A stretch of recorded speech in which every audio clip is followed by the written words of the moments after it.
নমস্কার বন্ধুরা, মাম্পিস রান্নাঘরে সবাইকে স্বাগত। আজকে আমি হাজির হয়েছি টমেটো দিয়ে মুসুর ডালের রেসিপি নিয়ে। খুব সহজেই তাড়াতাড়ি এইভাবে টমেটো দিয়ে মুসুর ডাল বানিয়ে দেখবেন। গরম গরম ভাতের সাথে খেতে দুর্দান্ত লাগবে। ভালো লেগে থাকলে বন্ধুদের সাথে শেয়ার করে দেবেন। আর নতুন বন্ধু হয়ে থাকলে আমার চ্যানেলটিকে সাবস্ক্রাইব করার অনুরোধ রইল, পাশে থাকা বেল আইকন সমেত। তাহলে দেখে নিন আমি কিভাবে বানাচ্ছি টমেটো দিয়ে মুসুর ডাল। সবার প্রথমে আমি নিয়েছি 100 গ্রাম মুসুর ডাল। ডালটাকে আমি ধুয়ে নেব, তার জন্য দিয়ে দিলাম জল। ডালটাকে খুব ভালোভাবে ধুয়ে নিতে হবে। দেখুন ডালটা থেকে কতটা নোংরা বেরিয়েছে। ডালটাকে আমি 3 থেকে 4 বার জল পাল্টে পাল্টে ধুয়ে নিয়েছি। ডালটা পরিষ্কার করে ধোয়া হয়ে গেছে। দিয়ে দিলাম জল।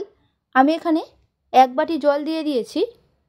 এরপর এটাকে সেদ্ধ হওয়ার জন্য গ্যাসের উপরে বসিয়ে দিলাম। দিয়ে দিলাম 1 চামচ নুন। ঢাকনাটাকে আটকে দিয়ে সেদ্ধ হতে দিলাম 10 থেকে 15 মিনিটের জন্য। এদিকে আমি নিয়েছি একটা বড় সাইজের টমেটো, সেটাকে আমি কেটে নিয়েছি। আর নিয়েছি 7 থেকে 8 কোয়া রসুন, এটাকে আমি থেতো করে নেব। একটা মিডিয়াম সাইজের পেঁয়াজ, সেটাকে কুচিয়ে নিয়েছি। অল্প ধনেপাতা, সেটাকেও কুচিয়ে নিয়েছি। 15 মিনিট পর ঢাকনাটাকে আমি খুলে নিচ্ছি। দেখুন ডালটা খুব ভালোভাবেই সেদ্ধ হয়ে গেছে। এরপর ডালটাকে আমি নামিয়ে রেখে দিলাম। কড়াই গরম করে নিয়েছি, দিয়ে দিলাম সর্ষের তেল। তেলটা গরম হয়ে গেলে ফোড়নের জন্য দিয়ে দিলাম 1/2 চামচ রাঁধুনি। একটা শুকনো লঙ্কার মাঝখান দিয়ে ভেঙে দিয়ে দিলাম। ফোড়নটাকে নাড়াচাড়া করে নিলাম 15 থেকে 20 সেকেন্ড। এর মধ্যে দিয়ে দিলাম থেতো করে রাখা রসুন। রসুনটাকে 8 থেকে 10 সেকেন্ডের মতো নাড়াচাড়া করে নেব। রসুনটা অল্প ভাজা হয়ে গেলেই এর মধ্যে দিয়ে দেব কুচিয়ে রাখা পেঁয়াজ। পেঁয়াজ আর রসুন একসাথে ভেজে নেব 3 থেকে 4 মিনিট। যখন পেঁয়াজটা কালার চেঞ্জ হয়ে যাবে তখন আমি এর মধ্যে দিয়ে দেব কেটে রাখা টমেটো। আর দিলাম 1/2 চামচ নুন আর 1 চামচ হলুদ গুঁড়ো। টমেটোর মধ্যে নুন দিয়ে ভাজলে টমেটোটা খুব তাড়াতাড়ি সেদ্ধ হয়ে যায়। 3 থেকে 4 মিনিট নাড়াচাড়া করে নেওয়ার পর দেখুন টমেটোগুলো গলে গেছে বা সেদ্ধ হয়ে গেছে। খুন্তি দিয়ে নাড়াচাড়া করে নেওয়ার পর দিয়ে দিলাম সেদ্ধ করে রাখা ডাল। আর দিলাম 1 বাটির মতো জল।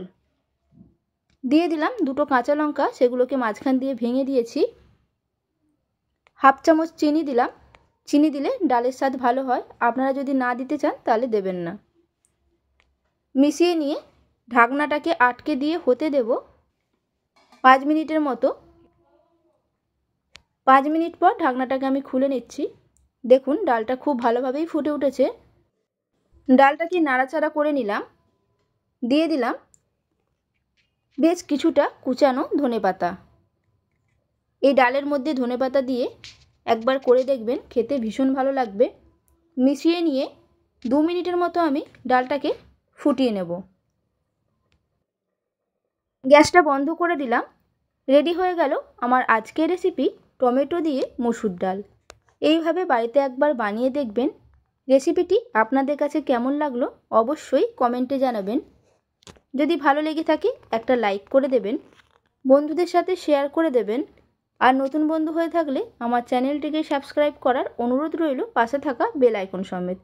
তাহলে আমি যখনই কোনো নিত্য নতুন রান্নার ভিডিও আপলোড করব সবার প্রথমে আপনাদের কাছে নোটিফিকেশান চলে যাবে। সুস্থ থাকবেন, ভালো থাকবেন, ধন্যবাদ।